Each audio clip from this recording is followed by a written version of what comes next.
আচ্ছা, তো আমরা 11 নম্বর অঙ্কটা থেকে শুরু করব। 11 নম্বর থেকে ম্যাথগুলা শুরু করব আবার। তো 11 নম্বরে কি বলা আছে? 11 নম্বরে বলা আছে হলো লেফট হ্যান্ড সাইডে বলা আছে তোমাদের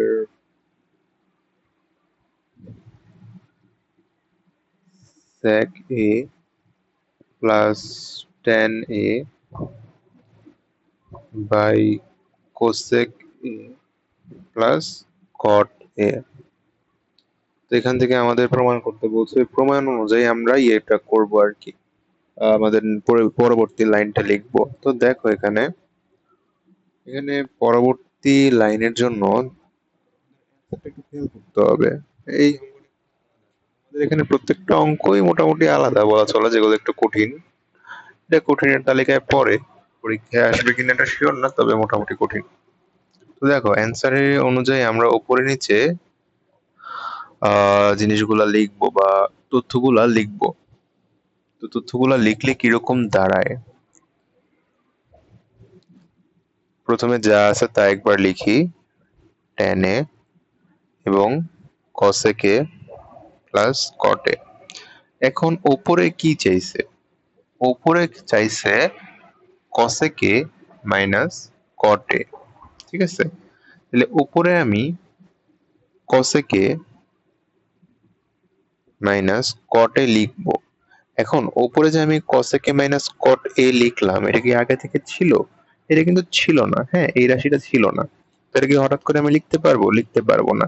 তো এটাকে আমার কাটাকাটি করে ফেলতে হবে না? তো নিচে আমি আরেকটা cosec a minus cot a নিয়ে আসলাম, যাতে এই দুইটা কাট আউট হয়ে যায় আর কি। হ্যাঁ, যদি কাটাকাটি হয়েই যায় তাহলে আমি এটা এখানে লিখলাম কেন, তাই না? আচ্ছা, দেখো কেন লিখলাম এটা আমরা পরের লাইনে দেখবো। আগে আমরা আনি, যা আনার ওগুলো আমরা আনি আগে। তো তারপর আমাদের অ্যান্সারে অ্যান্সারে হরে কি ছিল? হরে ছিল sec a minus tan a। এটা ছিল আমাদের হরে। কিন্তু এটা কি আমাদের উপরে আছে? মানে এখানে এটা কি আমাদের হরে, এই যে যে কোশ্চেন ছিল কোশ্চেনের হরে আছে? নাই। কিন্তু এটা আমি এখানে লিখছি। তো এটাকে তো আমাদের কাটাকাটি করতে হবে। সেম ভাবে কাটাকাটি করার জন্য আমি ওপরে আরেকটা sec a minus tan a নিয়ে আসবো। ঠিক আছে? আচ্ছা, এখন দেখো আমাদের অ্যান্সারের জন্য এতটুক দরকার আর এতটুক দরকার। হ্যাঁ, আমি এখানে দাগ দিয়ে দিই, এতটুক দরকার আর এতটুক দরকার, বাকিগুলো আমাদের দরকার নেই। তো বাকিগুলো আসলে এমনিতেই কাট আউট হয়ে যাবে। দেখো কিভাবে, আমি sec a plus tan a আর sec a minus tan a কে একসাথে করি। sec a plus tan a আর sec a minus tan a, আর এখানে বাকি থাকে কি cosec a minus cot a। আর এখানে আমি আহ এই cosec a plus cot a আর cosec এটা তো একসাথেই আছে। হ্যাঁ, এটা আবার লিখি, এটা যেভাবে আছে ওভাবেই আরেকবার লিখি। cosec a minus cot a, আর এখানে যা ছিল তাই sec a minus tan a। এখন দেখো আমি যদি এটাকে sec a কে a ধরি আর tan a কে b ধরি, তাহলে কি হয়? a প্লাস b আর a minus b, a minus b এটা কি? এটা মানে হলো a square minus b square, তাই না? হুম, নিচেও কিন্তু সেম হয়েছে, cosec কে a ধরো cot কে b ধরো, তাহলে a plus b into a minus b। আচ্ছা, তাহলে আমি জিনিসটা এভাবে লিখতে পারি, sec square a minus tan square a। এই যে এইগুলো দিয়ে, হ্যাঁ, a plus b into a minus b। আশা করি এটা বুঝছো। এবার cosec a, তারপর যা ছিল তাই লিখতেছি আর কি, cot a। আর নিচে সেম ভাবে এই যে a plus b into a minus b, cosec a plus cot a into cosec a minus cot b, cot a।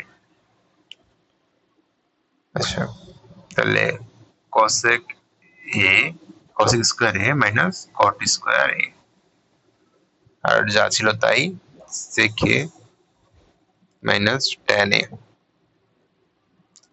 এখন আমরা সূত্র জানি, সূত্রটা ছিল sec square a minus tan square a is equal to 1, আর cosec square a minus cot square a is equal to 1, এই দুটা সূত্র ছিল। ঠিক আছে, এটা আমরা আগে দেখছি, তোমাদের মনে না থাকাটা স্বাভাবিক, মনে না থাকলে দেখে আসতে পারো, তোমাদের বইয়েও আছে, অথবা তোমরা যদি দেখে দেখতে না চাও এখান থেকে অঙ্ক করতে করতে জিনিসগুলো মুখস্থ করে ফেলো, এটা সবচেয়ে ভালো হবে। তো sec square a minus tan square a এটা 1, আর cosec a minus cot a যা ছিল তাই লিখলাম, এবং এটা 1 cosec square a minus cot square a, আর এখানে ছিল sec a minus tan a। আচ্ছা, তো আমরা এই 1টা লেখা যা না লেখাও তা, তাহলে cosec a minus cot a আর sec a minus tan a, একটাই তোমাদেরকে রাইট হ্যান্ড সাইডে চাইছিল দেখানোর জন্য, তো এটাই শো করা শেষ। আচ্ছা।